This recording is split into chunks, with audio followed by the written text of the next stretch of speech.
الحمد لله رب العالمين والعاقبة للمتقين ولا عدوان إلا على الظالمين وأشهد أن لا إله إلا الله ولي الصالحين وأشهد أن محمدا عبده ورسوله صلى الله عليه وعلى آله وصحبه وبعد. Suite à une prise de parole récente du frère Hamid de la chaîne Comprends ton dîne, j'ai estimé qu'il était important et nécessaire de rétablir la vérité sur certaines ambiguïtés que le frère a propagées dans son allocution. Tout d'abord, sachez mes frères et sœurs que le comportement du musulman en islam, légiféré vis-à-vis de son gouverneur, se résume en 3 points. Le premier point, c'est l'obéissance. Le deuxième, ne pas les critiquer, éviter tout ce qui peut amener à la rébellion et la révolte contre lui. Et le troisième point, ne pas faire d'invocation contre eux. Et ces 3 points sont des fondements en islam, légiférés par le Coran et la sunna du messager d'Allah, alayhi salatu wa salam. Le premier point, l'obéissance au gouverneur, tant qu'il n'ordonne pas à une désobéissance à Allah. Les preuves de ce fondement sont nombreuses. Parmi celles-ci, la parole d'Allah ta'ala, Ya ayyuhalladhina amanu ati'u Allah wa ati'u ar-rasul wa ulil amri minkum. Ô vous qui avez cru, obéissez à Allah, obéissez aux messagers et à ceux d'entre vous qui détiennent l'autorité. Parmi les textes également, la parole du messager d'Allah, alayhi salatu wa salam, lorsqu'il dit As-sam'u wa ta'a 'ala al-mar'i al-muslimi fima ahab wa karih ma lam yu'mar bi ma'siyah fa idha umira bi ma'siyatin fala sam'a wa la ta'a. Rapporté par les 2 imams, al-Bukhari wa Muslim. Dans le sens de ce texte, le messager d'Allah, alayhi salatu wa salam, a dit il incombe aux musulmans d'écouter et d'obéir dans ce qu'il aime ou déteste, tant qu'on ne lui ordonne pas de désobéir à Allah. Alors si on lui ordonne une désobéissance, il ne doit ni écouter ni obéir. Le deuxième fondement, c'est le fait de ne pas les critiquer en public et éviter tout ce qui pourrait mener à la rébellion ou à la division au sein de la communauté. Le messager d'Allah, alayhi salatu wa salam, a dit dans un hadith rapporté par l'imam Ahmed Man arada an yansaha lidhi sultanin fala yubdilah alaniyatan walakin ya'khudh biyadihi fayakhlu bihi fa in qabila minhu fadhak wa ila faqad adda alladhi alayhi. Dans le sens de ce texte, le prophète alayhi salatu wa salam a dit celui qui veut conseiller le détenteur de l'autorité, qu'il ne le fasse pas publiquement, mais qu'il le prenne par la main et lui parle en privé. S'il accepte, tant mieux, sinon il aura accompli son devoir. Dans un autre texte encore, le messager d'Allah alayhi salatu wa salam dit, dans le sens de ses propos, quiconque déteste une chose venant de son gouverneur, qu'il l'endure et patiente, car celui qui se sépare du groupe d'un enfant et meurt dans cet état mourra certes d'une mort digne de l'époque pré-islamique. Le troisième et dernier fondement qui résume le comportement du musulman vis-à-vis de son gouverneur, c'est le fait de ne pas faire d'invocation contre eux, mais plutôt d'invoquer en leur faveur, car une invocation exaucée pour le gouverneur est un bienfait pour toute la communauté. Al-Fudayl ibn Riyad, qui est une personne illustre et éminente parmi les salafs, disait si j'avais une seule invocation exaucée, je la réserverais pour le gouverneur, car si Allah le réforme, c'est tout le peuple qui en bénéficiera. Fin de citation. Voici 3 fondements qui sont clairs et des fondements qui sont inchangés depuis des siècles. Cependant, certains dont les cœurs sont atteints par les ambiguïtés et l'ignorance, comme le frère Hamid de Comprends ton dîne, mêlent sciemment le vrai au faux. Le frère Hamid sous-entend dans sa prise de parole que l'abstinence de critique ouvertement et publiquement des gouverneurs chez les salafs ne relève en réalité que de la sagesse et non d'un des fondements des gens de la sunna. Ce qui est extraordinaire là-dedans, c'est que Hamid connaît le hadith. Et il sait également que dans le hadith, le messager d'Allah alayhi salatu wa salam, dit qu'il ne le fasse pas publiquement. Et l'interdiction en arabe et dans le langage de la législation est à la base pourquoi ? Pour ce qui est interdit, c'est-à-dire haram. Et comme l'a mentionné le cheikh de l'islam Ibn Taymiyyah et son disciple Ibn al-Qayyim, tout hadith qui est venu mentionner un jugement particulier dans la sunna du messager d'Allah alayhi salatu wa salam est un fondement à part entière. Comment prétendre que l'observation de ce principe par l'immense majorité des savants parmi les salafs et les khalafs jusqu'à notre époque ne relève que de la sagesse et non d'une conformité et une soumission à une injonction prophétique? Dire que cela relève simplement de la sagesse revient à sous-entendre que ce n'est pas obligatoire et que l'appréciation revient à chacun selon les circonstances, comme le frère Hamid le mentionne. Pourtant,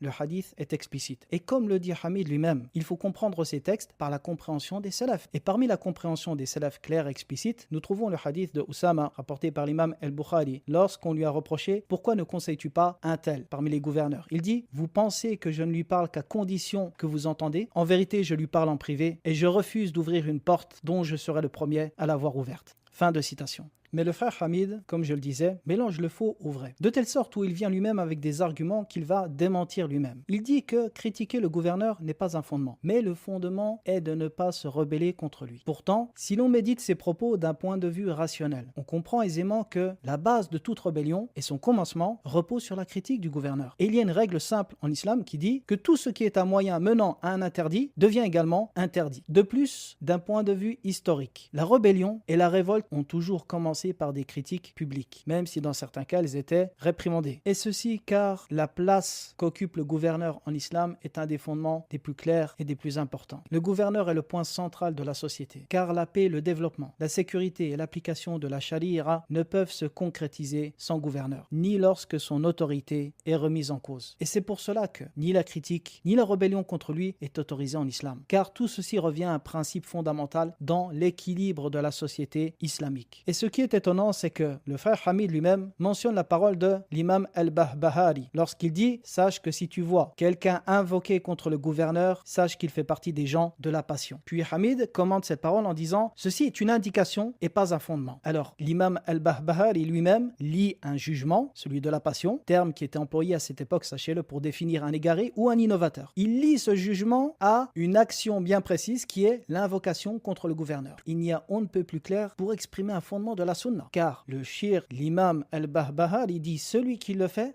forcément partie des gens de la passion. Pourquoi? Car ceci est un fondement chez les gens de la passion. Mais Hamid interprète à sa guise, caractéristique bien connue des gens de la passion également. La parole du frère Hamid est donc des plus inquiétantes quant à sa compréhension de la sunna. Ensuite, le frère Hamid s'en prend dans sa parole aux salafis, caractéristique également des gens de la passion, en prétendant qu'ils font preuve de deux poids, deux mesures, sous prétexte que certains savants auraient critiqué des gouverneurs publiquement et que les salafis se seraient tus. Il présente aussi des récits de manière inexacte et imprécise concernant les compagnons du prophète, alayhi salatu wassalam, semant ainsi le doute chez la masse des musulmans. Cependant, toute personne intègre et honnête ne peut accepter comme preuve, pour légitimer un acte quelconque, les erreurs de certains, auquel cas les ennemis de l'islam pourraient aisément critiquer la religion à travers les erreurs de certains musulmans. Et ce principe-là, Hamid ne l'accepte pas lui-même. Il est le premier à critiquer cette façon de faire lorsqu'il s'agit de la critique de l'islam. De même, pouvons-nous accepter, sous prétexte que certains prédicateurs et prêcheurs d'internet battent et oppriment leurs épouses, face de ce comportement déviant, une généralité pour tous les prédicateurs? Personne ne l'accepterait, car l'islam repose sur des textes. Et c'est par les textes qu'on juge les actes des hommes et non le contraire. Allah dit dans son livre فَإِن تَنَازَعْتُمْ فِي شَيْءٍ فَرُدُّوهُ إِلَى اللَّهِ وَالرَّسُولِ إِن كُنتُمْ تُؤْمِنُونَ بِاللَّهِ وَالْيَوْمِ الْآخِرِ. Et si vous vous disputez sur quoi que ce soit, renvoyez-le à Allah et au messager si vous croyez en Allah et au jour dernier. En vérité, les gens de la sunna n'acceptent pas la critique publique d'un gouverneur, quel qu'il soit. Et même si nous trouvons chez certains de nos savants des critiques ouvertes et publiques à l'encontre de tel ou tel dirigeant, cela peut s'expliquer de deux manières. La première explication est que ces gouverneurs ne sont pas leurs propres gouverneurs, mais ceux d'un autre pays. Car certains savants considèrent, en se basant sur une fatwa de Ibn Taymiyyah, qu'il existe une différence entre son propre gouverneur et celui d'un autre pays, à condition que celui de l'autre pays attaque et fasse preuve d'ingérence envers son pays, même si cet avis n'est pas un sujet de consensus et reste discutable. La deuxième explication, tout simplement, est qu'il s'agit d'une erreur de leur part, et que les gens de la sunna ne l'acceptent pas. Et le fait de dire que les gens se sont tus sur les critiques de tel ou tel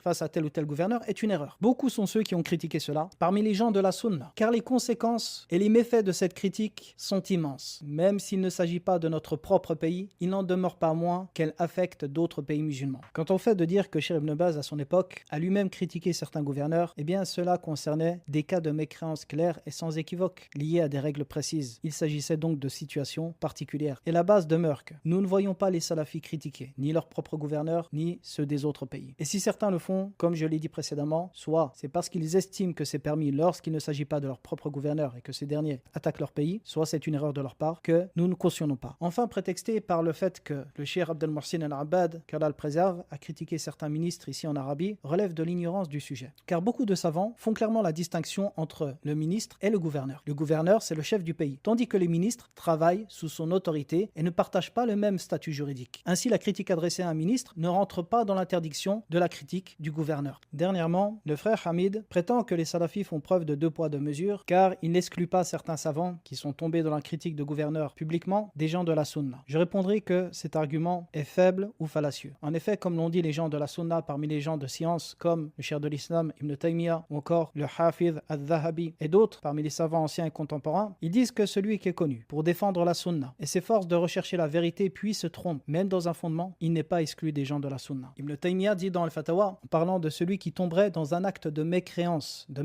et pas seulement un fondement de la sunna. Il dit quant à la mécréance de cette personne, ce qui est juste, c'est que toute personne qui a fait un effort d'interprétation avec aptitude parmi la communauté de Mohammed, alayhi salatu wassalam, recherchant la vérité et se trompant, n'est pas mécréante. Au contraire, son péché est pardonné. Il dit également, celui qui fait un effort d'interprétation parmi les savants, avec le souci de suivre le messager d'Allah, alayhi salatu wassalam, est plus en droit d'être pardonné. Fin de citation. Et les paroles sur ce sujet sont extrêmement nombreuses. C'est d'ailleurs la raison pour laquelle les savants n'ont pas considéré comme innovateurs des sommités, des érudits tels que Al-Hafidh, Ibn Hajar et d'autres. Je finirai par un dernier point important. Dans une autre vidéo, le frère Hamid dit que ce n'est pas à lui d'interdire ou d'encourager les émeutes, prétextant qu'il y aurait une récupération politique des principes salafis par certains gouverneurs et que cela serait à sens unique. Je dirais que le frère Hamid peine à cacher ce qu'il dissimule dans son cœur et que s'abstenir de parler dans un tel contexte revient à cacher la vérité sciemment. Également, les gens de la sunna interdisent la révolte quelle que soit la situation, comme ce fut le cas à l'époque de Al-Hajjaj ibn Yusuf. Et je ne pense pas que le frère Hamid oserait prétendre que certains gouverneurs de notre époque, certains gouverneurs musulmans, ont atteint un degré d'injustice comparable à celui de Al-Hajjaj, qui a lui-même tué des compagnons du prophète alayhi salatu wassalam. Et malgré cela, les tabirin de cette époque interdisaient de se révolter contre lui. Car si les salafis interdisent la révolte contre le gouverneur, c'est parce que cela repose sur des principes religieux. Et nous le faisons par soumission au texte, par adoration de notre Seigneur et en suivant le messager d'Allah alayhi salatu wassalam. Et se taire volontairement dans un tel cas est une forme indirecte de participation à ce mal. Mais paradoxalement, le frère Hamid dit que c'est les salafis qui divisent la communauté sous de faux airs de bienveillance, oubliant que la révolte contre le gouverneur est le déchirement absolu de la société et sa division. Qui donc fait preuve de deux poids deux mesures? Oh Hamid. Wallahu a'lam wa sallallahu ala nabiyyina Muhammadin wa ala alihi wa sahbihi wa sallam.